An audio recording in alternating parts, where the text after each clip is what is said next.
नामक गांव था जो बहुत ही गरीब और लड़ाई झगड़े के लिए जाना जाता था। कि एक समय गांव में एक नए सचिव जी आए। वह बहुत ही निडर और हिम्मतवान व्यक्ति था।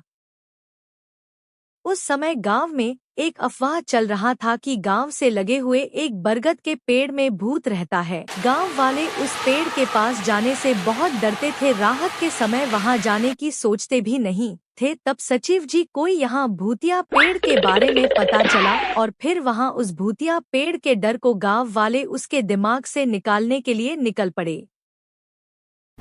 फिर अगले दिन सचिव जी सरपंच से मिलने चल दिए।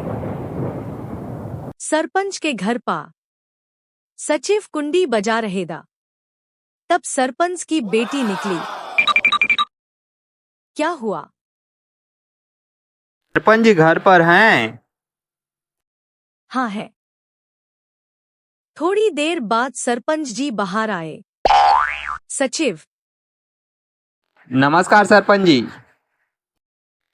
नमस्ते नमस्ते सचिव जी, आप कैसे हैं? आपसे एक बात करनी थी। जी, हमने रोका कब है आपको हमसे बात करने के लिए, बताइए। हमने एक बात सुनी है कि गांव वाले बता रहे थे कि सड़क किनारे एक भूतिया पेड़ है जिसमें गांव वाले जाने के लिए बहुत डरते हैं वहां पे। ये बात सही है क्या सरपंच जी? जी सचिव जी, आपने सही सुना है ये बात।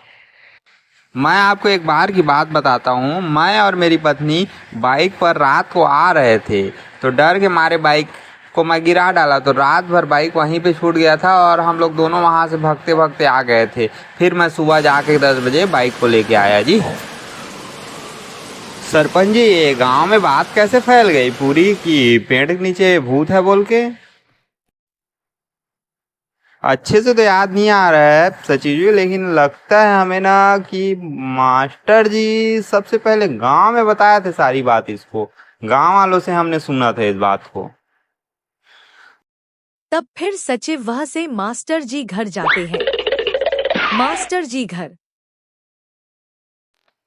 मास्टर जी घर पर हैं क्या?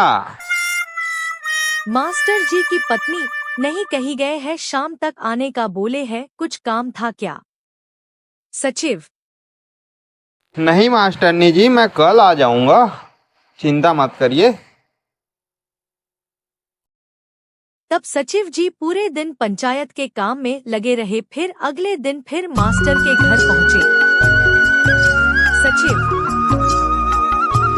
मास्टरनी जी, मास्टर जी घर पर आए क्या?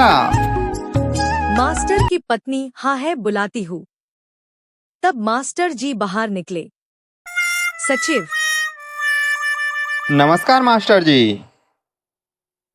मास्टर, नमस्कार सचिव जी। और हमारे तरफ आना कैसे हुआ? चाय पानी लेंगे क्या?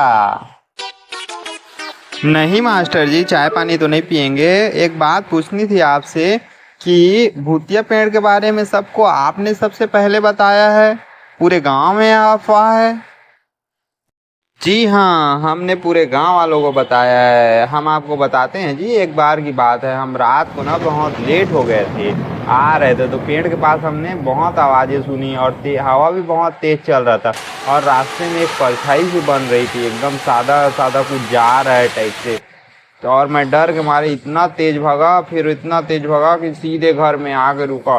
फिर मैंने सबसे पहले अपनी धर्मपत्नी को बताया, फिर अगले दिन सुबह होते होते मैंने पूरे गांव वालों को बताया। तब से गांव वाले उस पेड़ से बहुत डरते हैं जी, और मैं भी वहां जाने से बहुत डरता हूँ। तुम मास्टर नहीं, पगलोल बुर्बक हो, बुर्बक। पूरे गांव वालों को डरा के रखे हो ना फालतू का। तब दोनों में कहसोनी हुआ। फिर दोनों सरपंच के पास आए। फिर सरपंच ने सारी बात सुनी और अपनी राय दी कि पेड़ के भूत को गांव वाले के मन से डर को कैसे निकले। तब सचिव जी बोले, मेरे पास एक आइडिया है सरपंच जी। बताओ। आपको ना सरपंच जी पेड़ के पास 2 दिनों तक सोना पड़ेगा।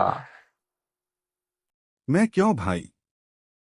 इसमें लाभ आप ही का है सरपंच जी। अगर आप सोचें तो चुनाव में आपको गांव वाले वोट देते हैं, ठीक है?